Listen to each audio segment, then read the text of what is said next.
groups. Hello group. As you all should know, my name is Shamika Medarius.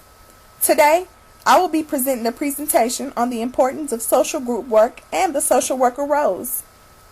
From my viewpoint, a group is defined as two or more people who are in contact with each other so that they can interact. The people who compose a group are often called members. They may be clients, constituents, patients, community members, professional helpers, or board members of an agency.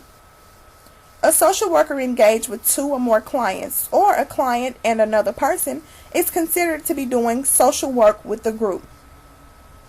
Many groups are larger than this, but there is a limit on the size of an effective treatment or task group. Hold on, in case you forgot, let me refresh your memory. A task group is a group of people involved in working on some task.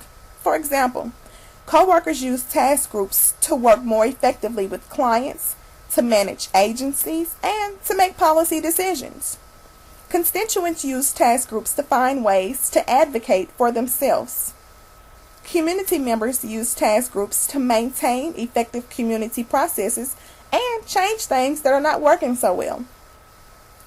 Almost all social workers are involved in a variety of task groups, regardless of the types of clients they see and the techniques they use. Treatment groups. The treatment purpose within social group work relies on mutual inclusion and mutual respect as members share, problem solve, and gain strength from the sense that no one has to tackle the problem alone. As members share and assist one another with problems, they learn how to communicate about difficult issues while being supportive for those who are going through the same challenges. An important term involving social group work is group process. Group process is a very important concept in social group work. This is how things are done in or by the group. Process is the main concern of the social worker while the group is meeting. Another important term is group content. This is what the group is doing. Content may be a discussion, a game, an art activity, or an educational lecture. Content is sometimes thought of in very specific terms, such as what an individual member says or does at a certain time during a group session. My most favorite term of them all is group cohesion. Group cohesion is the idea that members of a group, especially an effective group, will tend to cohere and stick together. Usually, cohesion increases over time and is an indication that the group is demonstrating intimacy. Cohesion tends to develop over time, especially with a group that is successful. From what I've observed in all of the group presentations, as groups came together, cohesion within the groups also came together. I learned that cohesion is something that just happens in the group. If the skills are being used effectively, the group can or will function effectively. Such skills are limit setting, using words of inclusion, summarizing, definition of roles, establishing goals, bridging, and making connections. Now, let's examine the social worker roles. The roles are leader, teacher, facilitator, and enabler. A leader is one of several roles that a social worker can use in social group work practice. It involves decision making. Leaders can make decisions to help the group function and accomplish its goals. Leaders are active.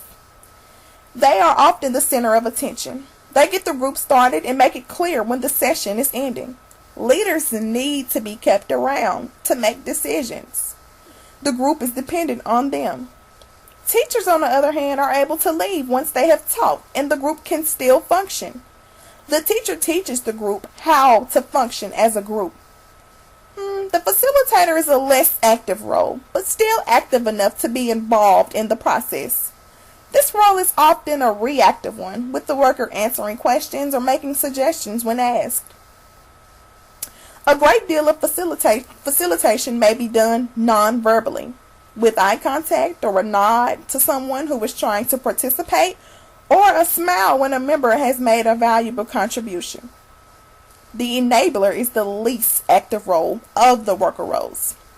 The enabler is therefore the group to help things go well, but rarely has much to say or do. Social group work is often best done by combining these roles. A competent worker will move from one to the other as needed by the group.